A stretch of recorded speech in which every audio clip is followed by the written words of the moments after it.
Bonjour à tous, bienvenue à ce webinaire qui vous est proposé par Comap. Je suis Sophie Kello-Gagnan, en charge des formations techniques pour Comap et pour Flamco aujourd'hui. Je vous propose aujourd'hui de parler du Comap Smart Home et vous allez voir au fur et à mesure de ce webinaire que ça va permettre d'optimiser l'énergie, donc la consommation énergétique.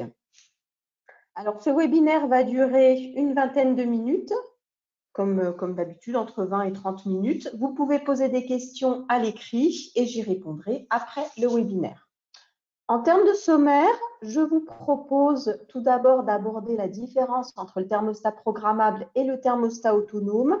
Ce n'est pas toujours très clair pour tout le monde, donc on va bien recadrer les choses.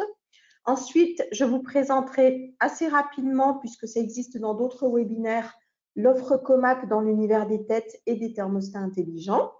Nous regarderons assez rapidement également le principe de fonctionnement. J'expliquerai ensuite le mode autonome. On fera un focus sur le fonctionnement en mode autonome et on parlera ensuite de deux applications. La régulation de la température pièce par pièce, c'est-à-dire comment faire des zones, et l'application du thermostat au plancher chauffant et rafraîchissant. Donc, pour la dernière application, c'est une introduction au webinaire du mois prochain où là, on vous présentera comment faire le montage, l'installation, donc ça sera de la pratique, avec le CSH et le collecteur de plancher chauffant rafraîchissant. Alors, pour commencer, regardons de plus près la différence entre un thermostat programmable et autonome.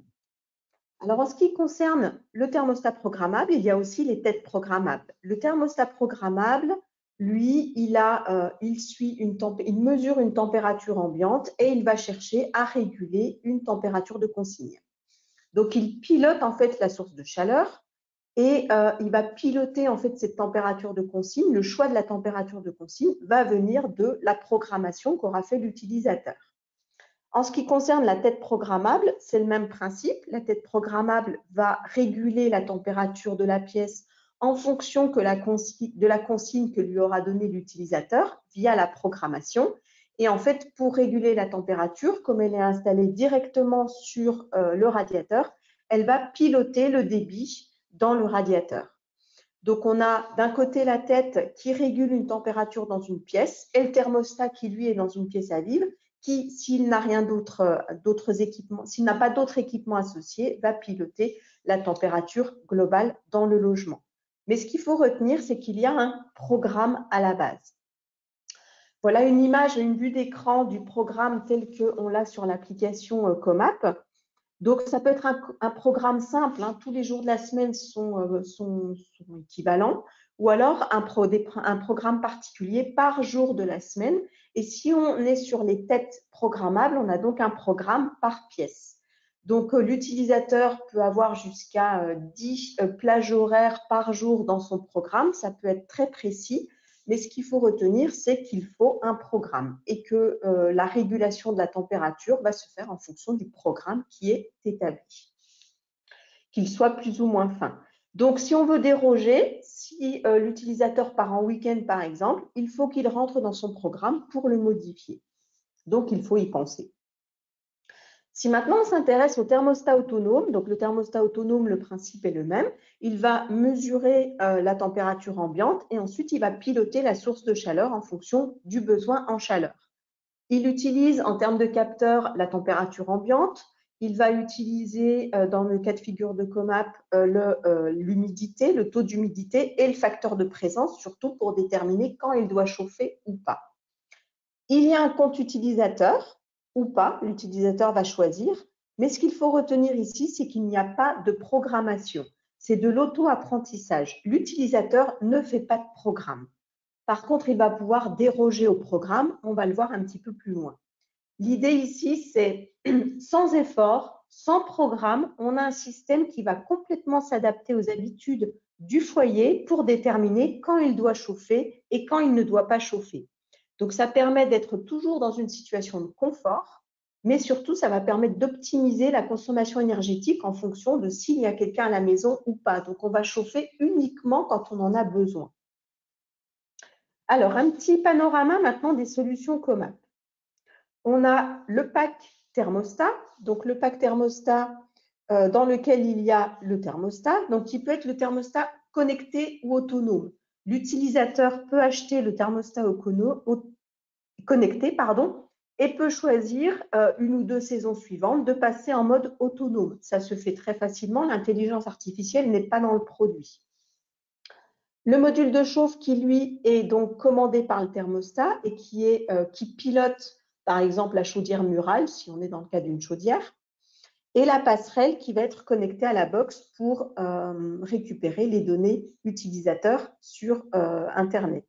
Et en mode autonome pour faire passer les données de l'intelligence artificielle au thermostat et vice-versa en fonction de l'auto-apprentissage. Ensuite, il y a le pack tête, donc les têtes programmables cette fois-ci, qu'on va installer sur les radiateurs à eau et qui sont connectés à la passerelle permettant de récupérer le programme de l'utilisateur. Le principe de fonctionnement, de manière simple, on est cette fois-ci dans la partie programmable. Dans le cas du thermostat programmable, le thermostat va donc mesurer la température ambiante.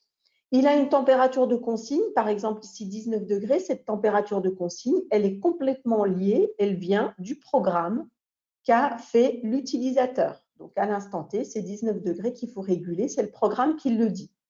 Le thermostat discute avec le module de chauffe et actionne la chauffe via ce module de chauffe, qui donc, par exemple, pilote la chaudière murale. Le protocole de communication, c'est du SysLoPAN, ça rentre dans les protocoles de communication des petits objets connectés entre eux. L'interface radio du 868 MHz, tout ça, c'est normalisé. Le module de chauffe discute avec la passerelle, même protocole de communication. Et en fait, c'est la passerelle qui, elle, est connectée à Internet, donc qui récupère les données du programme de l'utilisateur et qui les communique au thermostat pour actionner le module de chauffe. La tête programmable, même principe, sauf qu'on parle des têtes. Les têtes sont installées sur les radiateurs. Donc, pièce par pièce, cette fois-ci, on suit un programme qui a été fait par l'utilisateur. Le programme, via la box, est transmis à la passerelle qui transmet donc les températures de consigne aux têtes programmables dans les différentes pièces de la maison. Donc, tout ça est basé sur un programme. Il y a une programmation. En ce qui concerne maintenant le système autonome, on a dit qu'il n'y avait plus de programme. Donc, en fait, il y a de l'auto-apprentissage. Donc, la passerelle reçoit les données du cloud dans lesquelles il y a des algorithmes qui sont là justement pour l'auto-apprentissage. Donc, ils vont permettre finement de connaître les habitudes de la maison. Il y a quand même une interface utilisateur pour les vacances, pour des dérogations diverses et variées, si l'utilisateur veut intervenir sur son système de chauffage. On aura aussi des données type la météo locale qui vont permettre d'affiner justement l'auto-apprentissage et derrière, à quelle puissance il va falloir chauffer la maison pour être dans une situation de confort.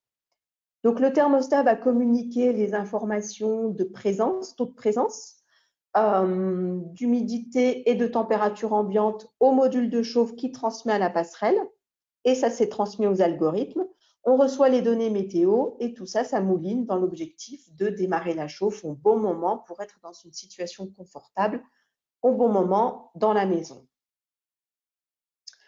Alors, si on regarde un peu plus près ce mode autonome, pour vous expliquer un petit peu cet auto-apprentissage à partir du moment où l'utilisateur achète son produit. Avant qu'il installe son produit ou au moment du démarrage, il y a un certain nombre de choses qui sont déjà pré-rentrées en termes de programmation. C'est une température de confort, par exemple, de 19 degrés. Au moment où il installe, on va avoir réception de toutes les données, on va avoir la localisation géographique pour la réception des données météo pour justement permettre de chauffer de manière optimisée. L'utilisateur, en créant son compte utilisateur, il va pouvoir modifier un certain nombre de choses, notamment la température de confort. On a dit 19 degrés, s'il veut avoir 21 heures, il va rentrer 21 heures, de manière à ce que l'auto-apprentissage démarre sur une base qui est quand même solide, qui est ce que veut l'utilisateur. Ça permet quand même de sauter des étapes. Donc, il va pouvoir définir sa température de confort, sa température de nuit, sa température d'absence, sa température de hors-gel. Et ensuite, une fois que le système est branché, ça démarre. L'auto-apprentissage démarre, donc le système commence à apprendre ce qui se passe dans le foyer. La température, s'il y a quelqu'un à la maison ou pas, à quelle heure, et ainsi de suite. À J+7, on a déjà une semaine d'expérience et le système tient compte des présences dans la semaine précédente pour chauffer à la température de confort à partir de J+7. Et la régulation va s'affiner dans le temps. À J+14, les constantes du logement de la maison sont calculées. Ça veut dire quoi? Ça veut dire que, par exemple, le système a calculé le retard à la chauffe, de même que la constante de refroidissement. Ça veut dire que s'il sait qu'il y a une présence à la maison à 18 heures, le système sait qu'il doit démarrer sa chauffe, mettons, à 17h30 ou à 17h45 ou à 17 heures, en fonction de l'inertie du bâtiment. Donc, tout ça, c'est calculé. Alors, ça sera toujours recalculé parce que s'il y a du vent, des infiltrations, des choses comme ça, il va les recalculer tout le temps. Mais du coup, on a déjà une base solide à J+14. Et à J+25, on estime qu'on a déjà donc 3 semaines d'expérience. On est en capacité de réguler, d'affiner la régulation de la température dans le logement en fonction des besoins.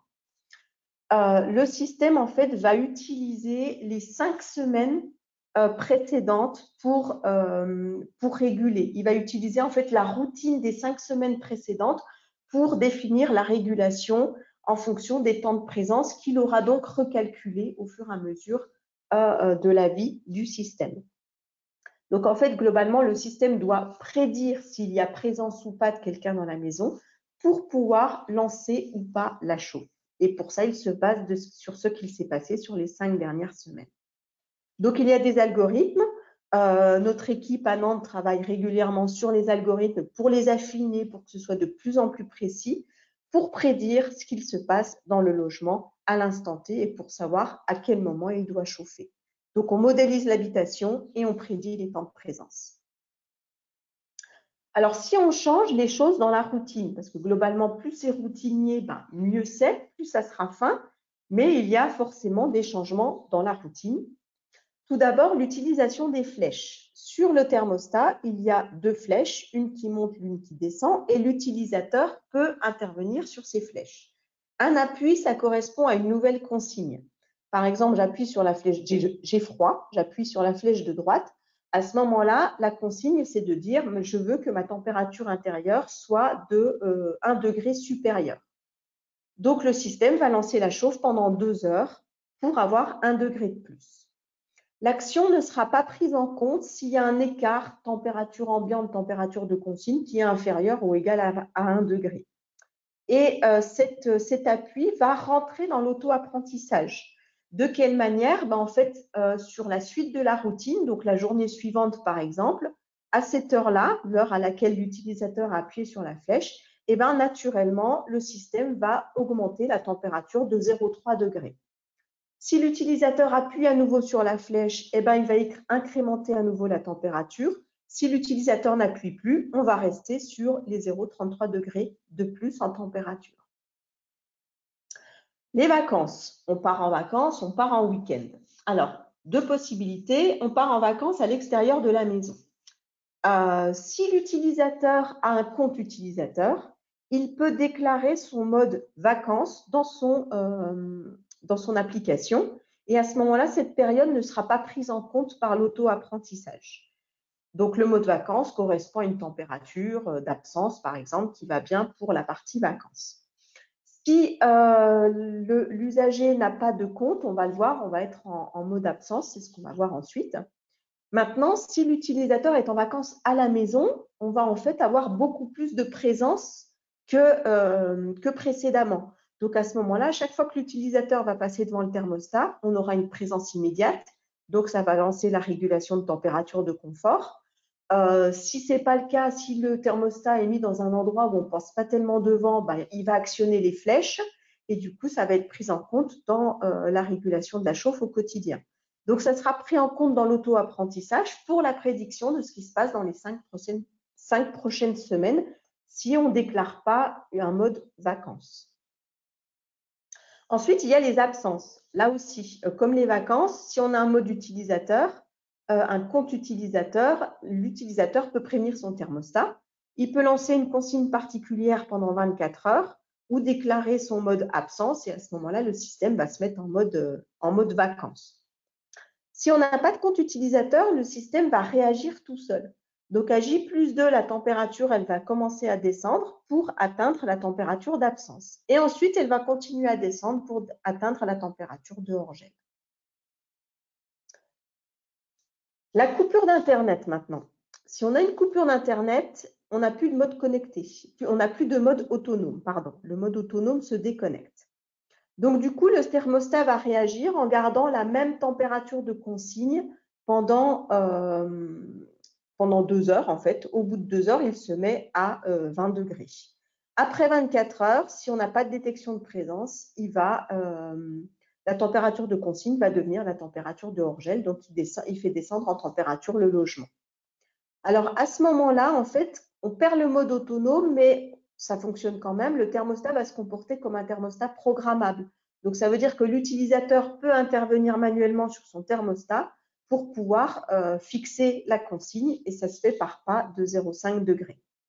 Et lorsqu'Internet revient, le système repart en mode autonome. Il reprend son auto-apprentissage et son auto-programme. Si on perd le courant, en cas de coupure de courant, là, il n'y a plus rien qui fonctionne. Le thermostat va afficher un défaut de communication. On ne peut plus chauffer via le thermostat et le module de chauffe puisqu'il n'y a plus de courant. Donc, ça veut dire que là, il faut intervenir sur la chaudière elle-même, si c'est une chaudière qui est pilotée par le module de chauffe.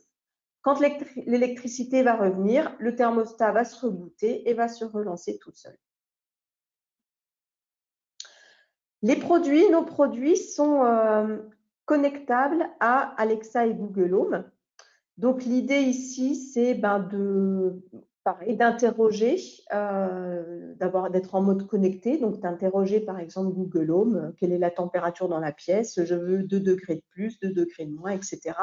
C'est de piloter, en fait, le thermostat de la même manière qu'on pilote la lumière dans la maison ou la musique ou l'informatique. Du moins, ça permet de tout piloter ensemble et de ne faire que parler plutôt que d'actionner les flèches du thermostat, par exemple. Donc voilà le mode autonome de manière simple, sans expliquer les algorithmes et comment ça fonctionne, puisque mathématiquement, c'est quand même plus compliqué. Mais vous voyez de manière simple, il y a une routine qui se met en place et ensuite, on va pouvoir déroger à la routine avec un mode vacances, par exemple, et avec des dérogations ou les flèches sur le thermostat. Alors, 2 exemples d'applications, notamment pour ici faire des zones et piloter la température pièce par pièce. Si on est en mode radiateur, donc vous avez ici schématiquement une maison dans laquelle on a placé donc un thermostat dans la pièce à vivre et un module de chauffe donc qui pilote la chaudière. L'idée pour faire des zones, c'est que si on a un thermostat seul, lui, il pilote le besoin en chaleur pour l'intégralité de la maison. Si on rajoute des têtes sur les radiateurs, les têtes vont pouvoir discuter avec le thermostat et en fait, la demande en chaleur va pouvoir venir soit du thermostat, soit d'une tête. L'idée, c'est de se dire que si j'ai une tête dans une pièce qui est plutôt froide et qui est en demande de chaleur, le risque, s'il n'y a rien de particulier, c'est qu'on chauffe toutes les pièces à une température supérieure à la température de consigne, puisqu'en fait, c'est la pièce la plus froide qui demande de la chaleur. Donc, en fait, la pièce la plus froide peut demander de la chaleur via la tête, mais les autres têtes vont pouvoir réagir de manière à diminuer les débits d'eau sur le radiateur et donc ne pas être en demande. Donc, en fait, le fait d'ajouter thermostat plus tête, ici, ça va permettre de piloter finement le besoin pièce par pièce. Donc, là aussi, on rajoute du confort, mais on reste sur quelque chose de complètement optimisé. On peut faire la même chose avec du plancher chauffant. Donc ici, l'image n'est pas très bonne, mais c'est surtout pour vous montrer qu'on a donc 6 modules de chauffe sur la droite qui sont reliés à un bornier et le bornier est également connecté aux servomoteurs qui sont branchés sur chaque boucle de plancher chauffant. Donc l'idée ici, c'est aussi de faire des zones et de piloter donc les boucles zone par zone. Par exemple, j'ai donc 4 thermostats reliés à 4 boucles et j'ai les 2 autres thermostats qui sont reliés l'un à une boucle et l'autre à 2 autres boucles. Donc, je pilote un salon salle à manger d'un côté et je pilote les chambres différemment, de même que différemment de la cuisine. Donc là aussi, ça permet de faire des zones et de piloter finement le plancher chauffant. Une autre application du même type avec plancher chauffant, mais cette fois-ci, c'est avec le Secos, qui est donc le collecteur intelligent que propose Comap avec de l'équilibrage intégré. Donc, le Secos apporte déjà quelque chose de fin en termes de régulation, puisqu'on régule sur une puissance thermique qu'on doit apporter dans la pièce à chauffer. Mais là, on va rajouter donc ici 4 modules de chauffe qui vont piloter par exemple chacun 3 boucles, parce qu'il y a 12 boucles, et on va piloter des zones particulières dans le local. Ici, c'est dans un immeuble de bureau, donc on peut piloter des zones au niveau de cet immeuble de bureau. Donc voilà une autre idée. Donc là, on est vraiment sur quelque chose de super fin, puisqu'on a l'équilibrage intégré, les modules de chauffe qui sont pilotés par des thermostats et on fonctionne par zone. Donc le but, c'est toujours le confort, mais avec quelque chose de super fin en termes de régulation de débit et donc d'optimisation de consommation énergétique. Donc en conclusion, ce qu'il faut retenir à ce mode autonome, c'est que c'est aujourd'hui le moyen d'avoir à la fois le confort, mais aussi d'économiser de l'énergie sans effort, puisqu'on n'a aucune action extérieure. L'utilisateur n'a pas besoin d'intervenir puisque c'est une routine qui se met en place. Il intervient que quand il part en vacances, par exemple. Et ça permet de piloter finement la température intérieure en fonction du besoin. On est exact dans la consommation et on peut aller encore plus fin si on fait des zones, notamment avec le plancher chauffant ou si on actionne thermostat, si on utilise thermostat plus tête pour le pilotage des débits. Ce webinaire est maintenant terminé. Je vous remercie d'y avoir participé. Pensez à vous inscrire au webinaire de février puisqu'on va vous montrer le montage sur donc des modules de chauffe, sur le bornier, donc soit le Secos, soit un autre bornier, et sur le collecteur de plancher chauffant. Donc, on sera sur quelque chose de plus pratique. Retrouvez-nous sur CoExpert, retrouvez-nous sur les réseaux sociaux. Moi, je vous souhaite une excellente journée et je vous dis à bientôt au mois prochain. Merci, au revoir.